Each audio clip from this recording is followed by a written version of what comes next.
新台币出现非良性猛烈升势，对美元汇率创1988年以来最大涨幅。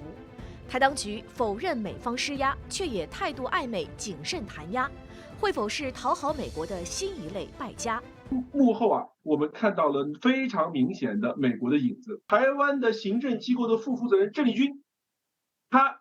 到美国去谈，结果前脚去谈，后脚新台币出现了这么大的汇率的波动。按说新台币汇率出现了这么大的波动，台湾的货币管理部门是不是应该赶紧出来干预？